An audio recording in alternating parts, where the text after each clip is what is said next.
Hey guys, just thought I'd give you a quick little video of Little Miss Velvet. It's still the Sunday before surgery. Just wanted to get her captured for you guys to see. She's eating on her little hay carrot there. So she's going in for a dental just because her teeth are getting long in the back. And I know you guys are seeing this probably days after her surgery. So again, I'll post stuff in the description as to how she's doing. And then I will probably come back and do some more videos after she's out of surgery later this week. But this is little sweet Velvet. Oh, she's going to be camera shy now. Or is she coming up onto her castle? Velvet, bunny girl, what are you doing? Are you coming up to see? Do you want a cookie? And there she goes. So there's sweet little Velvet. Say hi to everybody, Velvet. Say hello. Say hello. See, sweet. Anyways, I'm going to get to beading, so I'm going to set up the camera and I'll see you in a second. Hi guys, video number 3 of the day. So I'm going to use some memory wire and I'm actually going to make a choker. And I've been playing with the design and I really like this silver. And so we're probably going to add some seed beads at the end. But this is going to be the main design here in the memory wire. So now, since I don't necessarily know 100% how many more beads I'm going to need to add, I am not going to finish off the end. I am going to crimp a bead stopper on, and I'm going to start threading on these so you can see the design on the necklace. Now, this is going to be choker style. I haven't done very many chokers. Haven't done any memory wire necklaces. But I do like this design. Because I had started playing with something else and just was absolutely stunned when I put this set together here. And I was like, oh, I like that. And so anyways, I'm going to bead this on, and then we are going to work on finishing off the memory wire together. Seeing that I know you probably haven't worked with memory wire, or you may have, I don't know. As far as necklaces, I have not, but I do make memory wire bracelets. I like the way they wrap. Again, I did a 1.5 wraps because I wasn't quite sure, you know, how big I want it. And again, it may be that, you know, if somebody has a smaller neck, it's going to wrap around multiple times. If somebody has a bigger neck, it's going to wrap around less. And again, it depends on the size. Now, like if it was a little girl, that would probably go around her neck 1.5 times. But if it's, you know, an adult like myself, when I wrap it around, it just overlaps a little bit. And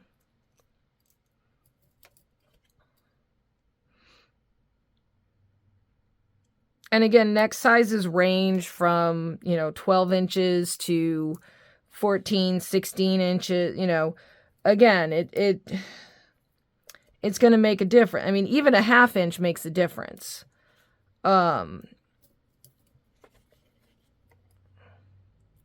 So, all right, so we've got this strung on, and now I am going to wrap this around my neck just to see.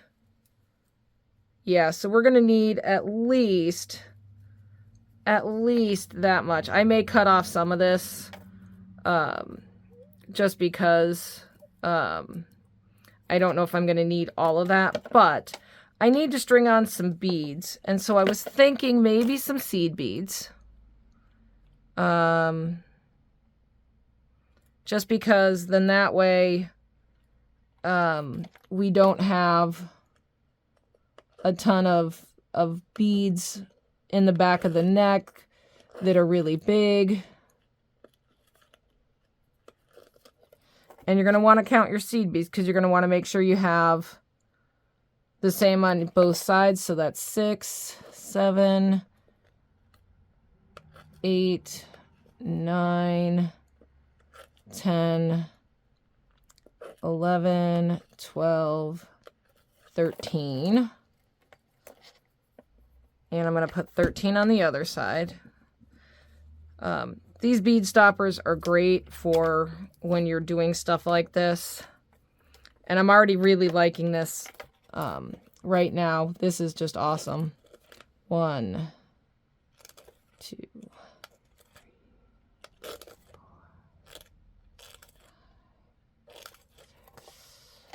So yes, I'm counting aloud.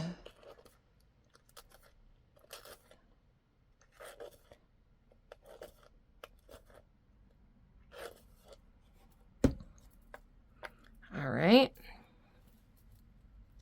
We're probably going to need to do at least 20, about 20 more. So I'm going to pause you. I am going to do the 20 more and then I will be back. All right, guys. So I ended up stringing on a total of 38 beads on either side to get it to right to where I need it to be so that it's one round. So when I let this go down, it literally just overlaps slightly. So that's 38 on either side. So I'm gonna do my end and I'm going to wrap this side and we're gonna curl on this one. Normally on a bracelet you curl in. We are gonna curl in, but I want to do it as small as I possibly can. So this it's going to require some finesse here.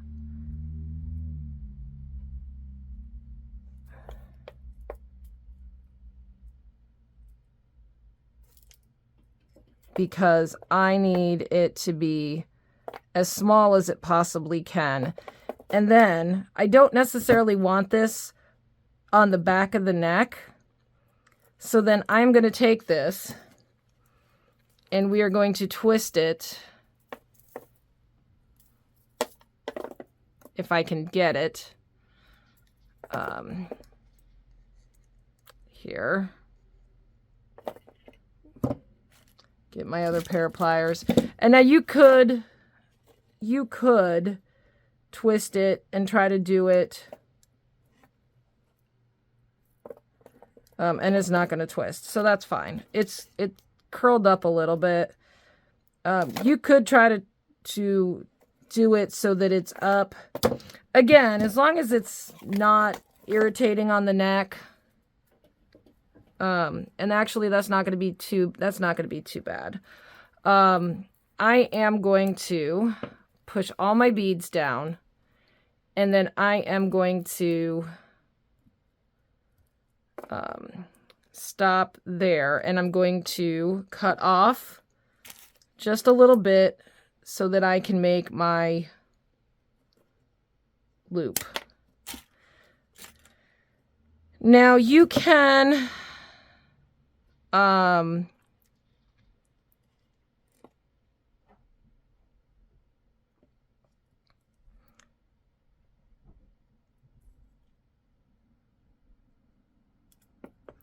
you can end it like that, where it's just a wrap. But again, if it gets tugged, you don't want it coming off the person's neck. And now there's a little space back there. So what I'm going to do is I am going to get some chain. Let me grab some chain. Extender chains, if I can find my extender chains. Here.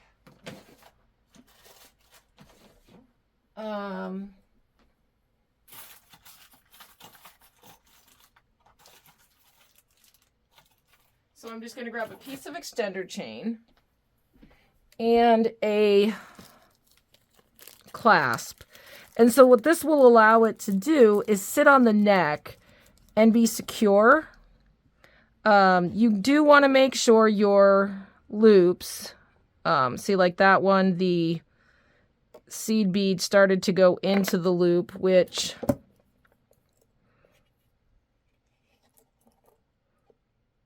don't quite want it to do, but that's fine. It's, as you can see, it's coming into that loop. I need to tighten that up without a seed bead in it.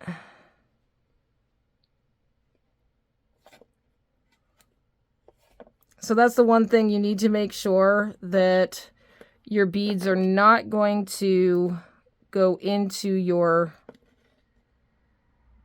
loop, that they're nice and tight, because that will also prevent your clasps from coming apart. Ugh.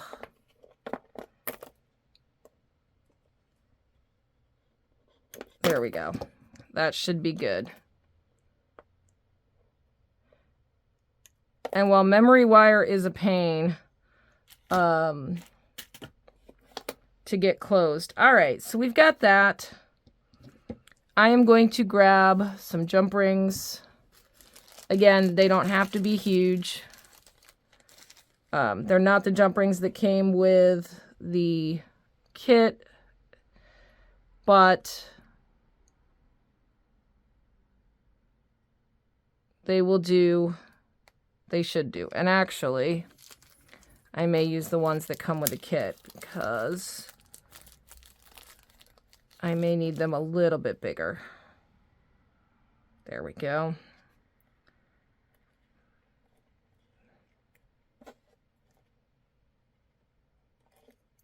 Oops.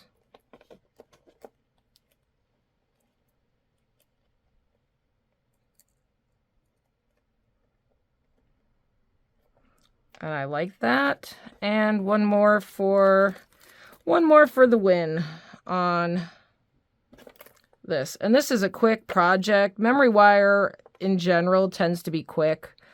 There's less finishing.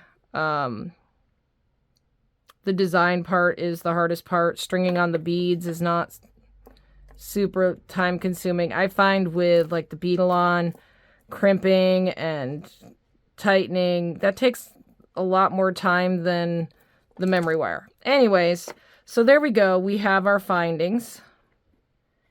And it can be clasped on. And so what that's going to look like on a mannequin, let me grab my mannequin, is it's just going to be a nice choker.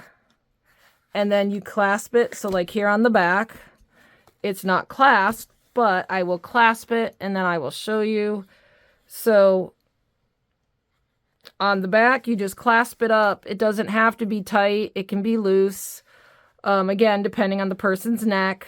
They may need longer or shorter. That's why I used a little piece of chain. But there you go. A memory wire choker made with the Curated bead box. I am going to possibly do another choker, and because I like that, but I'm definitely going to be doing some memory wire bracelets, and we have all of these items to use, so I may make some earrings with those, and or another memory wire necklace with charms. So anyways, that's it for this one. Thanks for watching, and I'll see you in the next one.